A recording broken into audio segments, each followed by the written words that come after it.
Hello family, ndabaramukije mwese, mbifurije amahoro, urukundo, umunezero ndetse no gukiranuka. Mujye mu bimfuraho muciye hose ko nibyo byonyine bitanga ubuzima bw'umudendezo. Ni Pascaline kukubaho Table Talk nk'ibisanzwe, mbahaye ikaze, ni karibu. Gahunda no kubaho kandi turiho. Mbere ko twinjira mu kiganiro cy'uyu munsi, munyemerere mbanze nshimire mwebwe mwese mwahisemo kubana natwe, abantu mwabashije gukora subscribe, nukuri Imana ibahumugisha. Ariko kandi ubaye uri hano utari wayikora, fata amasegonda make cyane ukanda aho munsi handitse subscribe cyangwa se s'abonner, hanyuma ube umwe mu banyamuryango bagize aya meza magari avugirwaho ukubaho kwacu kwa buri munsi. Ndagushimira wowe udahwema gukora comment, utubwira uko bimeze, icyo twavugaho, cyangwa se ushima umurimo dukora, nukuri dutera imbaraga, udutera courage. Imana iguhumugisha, ndetse nawe udahwema gusangiza abandi ibyo twakoze cyangwa se ibyo twatanze. Imana iguhereza umugisha kandi ntuzacike intege zo kubikora, kuko ni byiza kubaho tubereye abandi abo mumaro. Mwiriwe neza? Amahoro amahoro. Mukomere cyane. Ndibaza ko abantu bose bamaze kubamenya, kuko murabana ku meza, muri abanyamuryango. Ngira murabizi ko ngo yari Olga, hanyuma hirya ye ni Fisto. Tubahaye ikaze mukurikira ikiganiro cyacu, ndibaza ko muri buryoherwe. Hanyuma rero gahunda no kubaho turiho, kandi kugira ngo tubashe kubaho turiho, murona iki gitabo Bible. Reka kamera uyireba. Mwebwe ndi kwereka. Okay, murakibona? Ni Bible. Iyi ni Bible yanjye, ni Bibiliya yanjye. Harimo agapapuro hano. Agapapuro k'iki? Olga dusomera. Ni mu giportige. Soma ntacyo. Yandika nabi uyu muntu. Nta kintu ndi kubona, ariko ndi kubona stamp isa blue ya polisi. Hariho itariki. Oya, nta kintu ndi kureba. Okay, nta kintu uri kubona? Nta kintu na kimwe ndi kubona. Akorga koko. Ni itariki uri kukibona? Reba muri kashe. Basi mumbwire iyo tariki iriho aho. Tariki. Oh, this is one, I think. Aho ngaho mbonye 12. This is what? Ngo muzane 2022. Ni 2022, urumva? Ni itariki 14 z'ukwezi kwa gatandatu umwaka wa 2022. 06 singibise 1406. Twe twarebaga hejuru. Ahubwo hejuru mwaharebaga ikibega abana. Nkuko urwabivuze, iyi ni polisi, Republique de Mozambique, Ministerio Interior, okay? Comando Provinciale da PR Maputo. Aka kanura aka gapapuro nashyize muri Bibiliya. Ubu nayo ntegereje igitangaza. Byagenze bite? Narababaye, narakomeretse, nanirwa kubabarira, niringira Bibiliya. Umwaka wa 2022 mu mafaranga makeya nahembwaga, nakoze saving cyangwa se narabitse. Ngeza ku madolari 2,000 by'amanyamerika. Amadolari 2,000 by'amanyamerika. Hanyuma umunsi umwe njya ku kazi, mvuye ku kazi ndebaho nayabikaga ndayabura, nsanga umukozi yayatwaye. Nsanga umukozi wo mu rugo yayatwaye. Ntago ari kuvuga ko ari menshi, ari y'umurengera, ariko baze amafaranga umuntu abahembwa makeya ukabasha kuyabika akageza 2,000, warigomwe, wariziritse, ufite n'ikindi kintu ushaka kuyakoresha. Ndibuka ko icyo gihe natekerezaga ko nshobora gutwara abana mu Rwanda, bakajya mu Rwanda gusura ko tutahaherukaga, cyangwa se gahunda ya Canada yabiciyemo tukayaheraho dutega. Umukozi arayatwara. Nabaye nk'ukubiswe n'inkuba. Kandi ninjye wabikaga, umugabo azi ngo nyine ninjye nyabika. naramubwiye nti envelope kandi naracunga nkabona envelope iracyahari kumbi ntabwo yateruye envelope yakuyemo amafaranga bivuga ngo sinzi n'amafaranga cyangwa ayo madolari igihe yagendeye ndabwiye ngo nararwaye ndaremba mera nk'upfushije nibwo bwa mbere natekereje kujya mu bapfumu sinigeze menya umupfumu icyaha cyo ko nahamagara abantu ngo hano haba abapfumu kuko numva nshaka gukora ikintu icyo ari cyo cyose cyatuma amafaranga agaruka cyangwa se uriya muntu ababara kandi ndi umukristo kandi ndi umukristo umbwiriza imbabazi ndabyibuka na message nari maze gukora wayo nk'ikigerageza ivuga ngo shaka impamvu imwe yonyine ikwemerera kwakira impano nziza yitwa imbabazi ariko ngiye kubabarira birananira nese waba watekereje impamvu yayakwibye wasanga nawe yarayakeneye cyane kubera yuko ndibuka yuko yari afite umwana husband wiwe yari yaramuretse kandi nta mafaranga menshi afite sinamuhembaga twaramuhembaga neza cyane kuko mvuze twana n'amafaranga njye nari nifite mu muryango rero waramuhembaga amafaranga ari ase ariko adecidinga kukwiba maybe because she was in trouble anyway ubwo rero njye nabitse ndabyumva nabitse agapapuro hano muri Bible ndavuga ngo mana nkajya mbisenya mana koko none dore tugeze mu mwaka wa 2025 nagiye kuri polisi abapolisi bahariya ibyabo nibanga ntago napfa kubivuga akakanya sinzi niba baramugezeho bakabasha kuyagabana nge ngaheba ariko nta kintu cyabaye mu by'ukuri bambwiye ko bagiye kumureba basanga yatorotse basanga yavuye iwabo yagiye ahandi telefone ngo yayikuyeho ngo baramubura ndinda mva muri Mozambique nza muri Canada amafaranga ntayabonye ariko higenge ntekeza ngo nariko sibo wari umuntu mpamagara nkamufotora kano gapapuro nkamubwira akankurira swift bivuga ngo ntago ndamubabarira birumvikana kandi ibyo bintu baramubabariye ubundi twe kuvuga ngo bivuze ngo ubundi umva baramubabariye ko kitaramubabarira ntago mbizi niyo mpamvu nyine nje hano kuri mikoro nkabivuga habwira umwana muto nkabwira undi mwana wisumbuyeho hari n'abandi bantu bakuru nabibwiye barambwira bati humura Uwiteka azadushumbusha iby'inzige zatunyaze ariko rwose pe bomba utashaka kubabarira mu by'ukuri nzi igisobanuro cy'imbabazi imbabazi ubundi ntabwo ari izo uhereza umuntu runaka buri imbabazi ni impano twihereza twebwe ubwacu kuko ngewe urumva nshobora kuba mfite ikintu kinjomba ahantu mu gihe ntekereje bya bintu ariko sinzi niba wakinabyibuka wenda yariturije nta n'umubabaro afite wumva ni ngewe nkeneye kubohoka so ngewe nkeneye gutanga imbabazi kugira ngo zimbohore ariko byaranze mumfashe urugara atangiye kumfasha ariko mufatanye mwembi babiri rwose uyu munsi mumfasha ariko ndanabizi ko hari n'abandi bantu bafite ibintu biri mu mitima yabo barananiwe kubabarira kubivuga biroroha ariko burya hari ikintu gishaka kukubaho imbabazi ukazibura zikagukamana ndumva ko ikintu ntekereza ni uko buri muntu ashobora kuba yaragize icyo gihe byarakubayeho ubasha kubabarira se of course kuko like wavuze ko uri umukristo ndo umukristo so umukristo mwiza arakunda kuko Imana ni urukundo akababarira kuko Imana irababarira so ngiye narababariye nyine ku like ibyambabayeho wenda ushobora kuba ari ibintu byambayeho wenda ushobora kukubwira wowe ukumva bidakomeye kuri wowe nibyo nanjye kukubwira ushobora kukubwira wowe ukumva bidakomeye ariko nshobora gukuramo imbaraga mbwira byari byakugendekeye gute wowe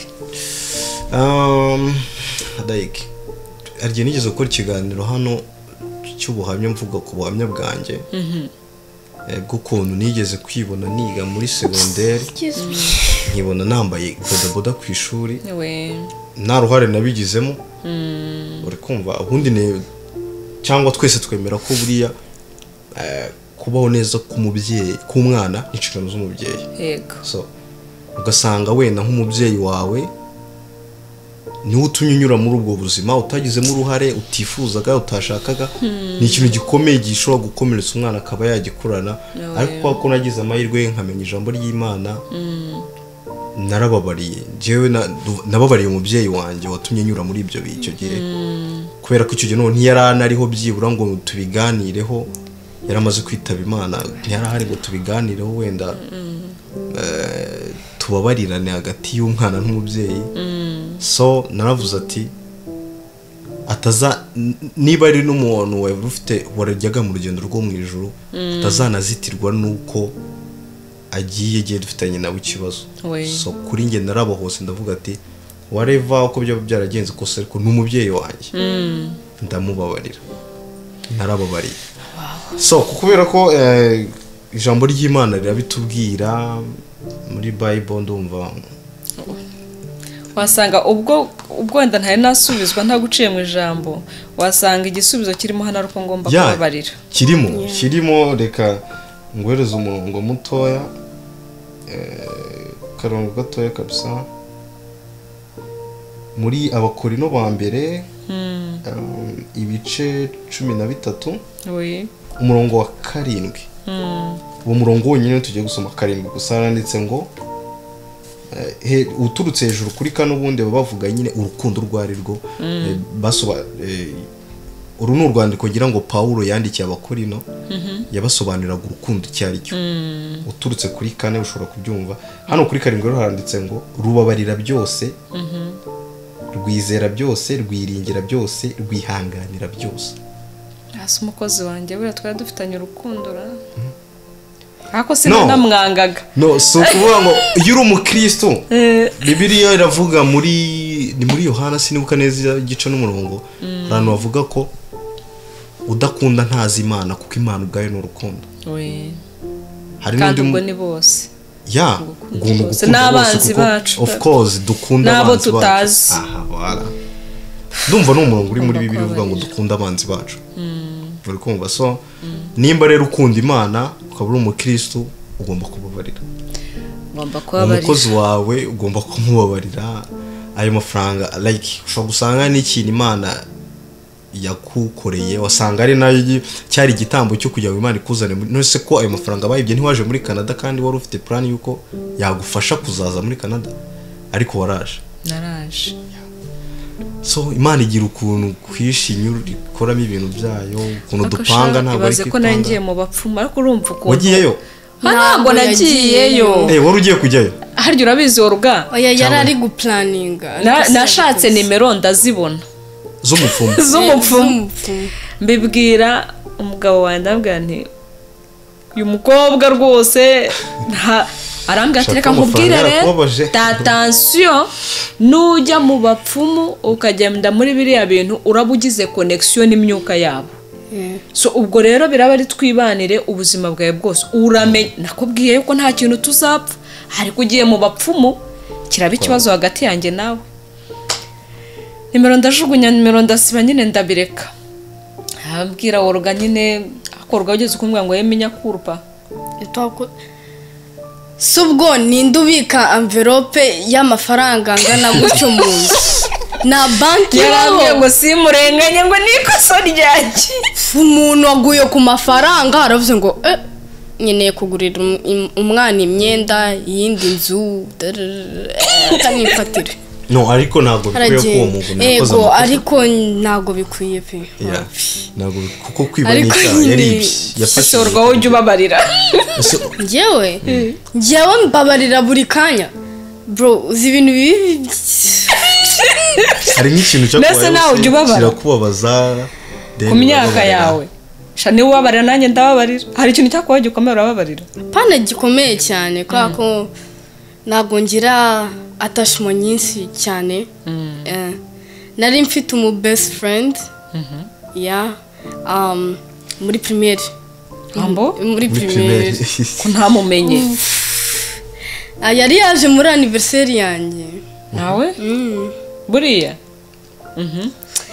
rero twari tuje muri second year ari our second time at that school together. We were best friends to Dwisai.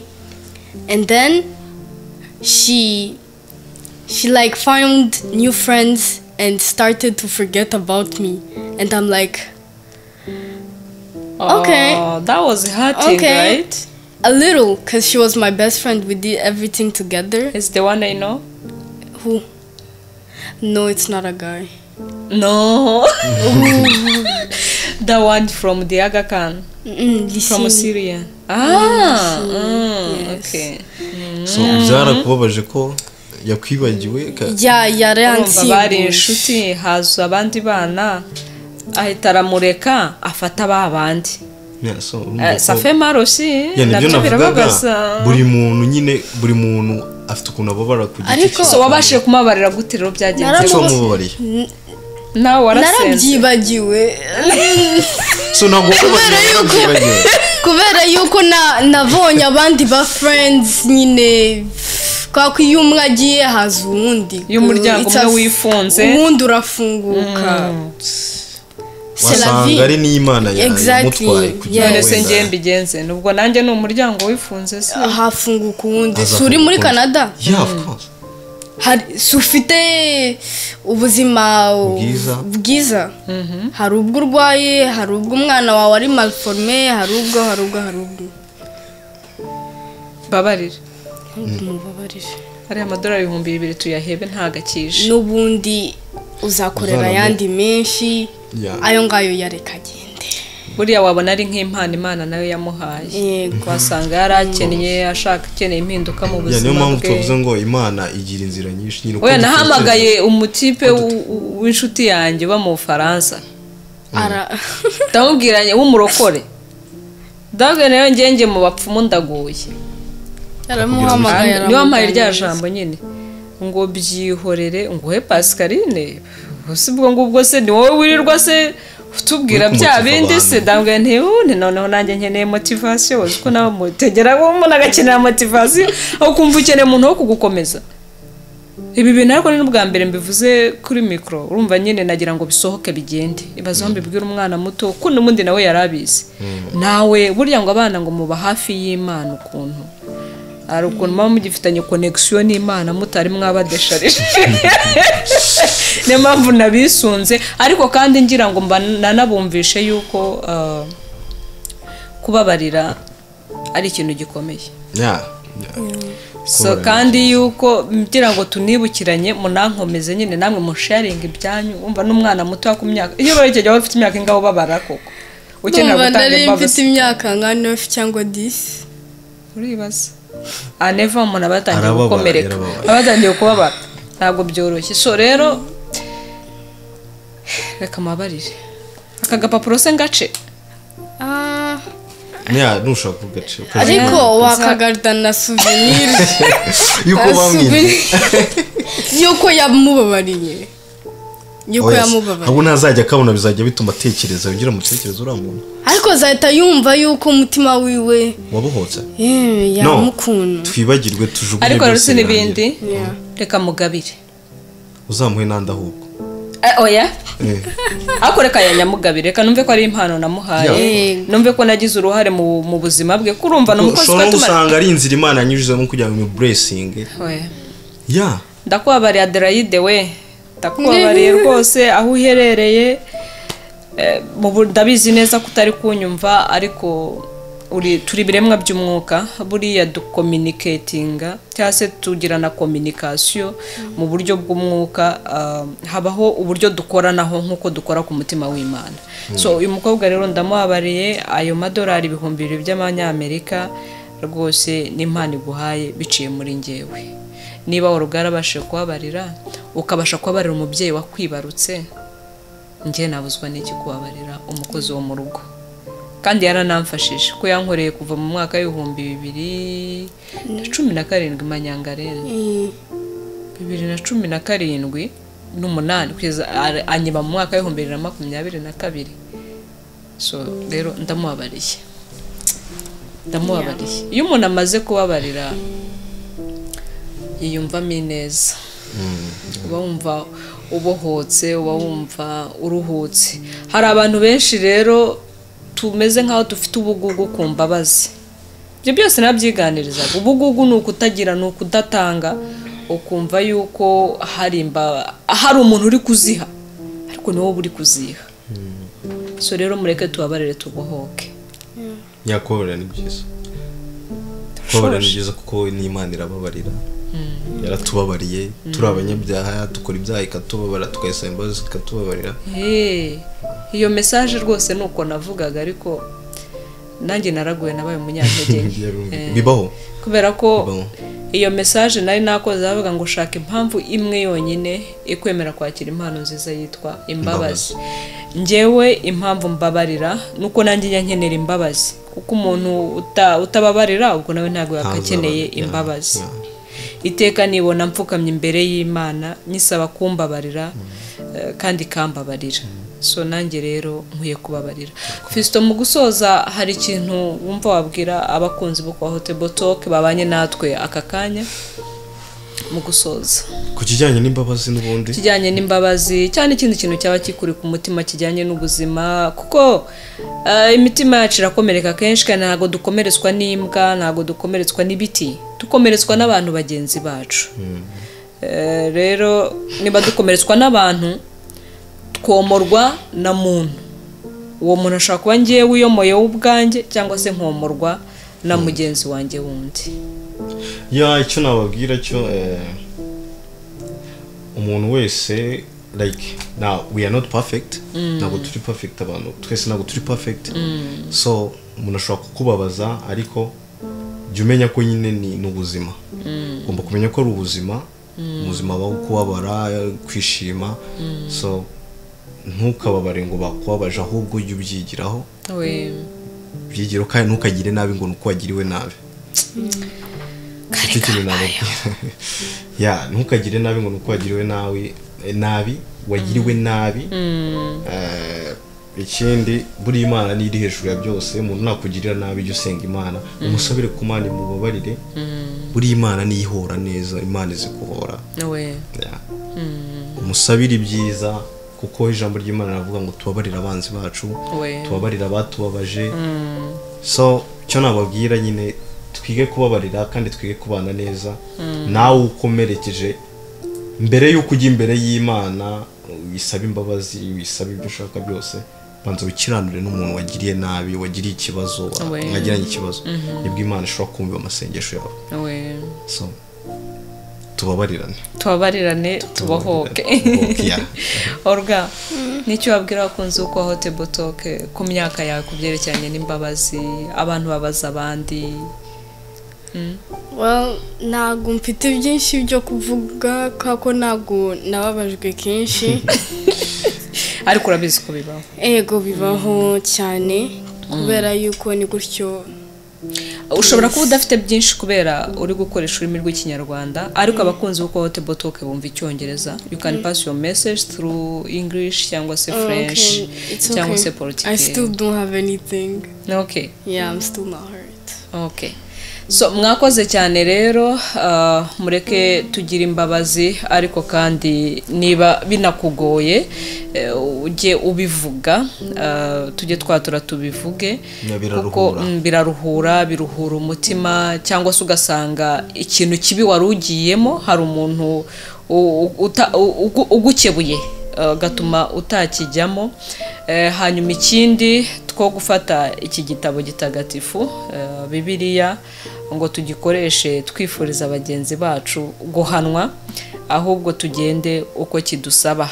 Niba umuntu yangiriye nabi, iki gitabo ikintu cya mbere kinsaba ni ukubabarira. So tugomba rero kugenda uko Bibiliya bitubwira, cyangwa se ikindi gitabo ufite kigendanye n'imyizerere yawe, kuko abantu benshi abantu bose ntago bakoresha Bibiliya, ariko baba bafite ibitabo bakoresha muri rusange.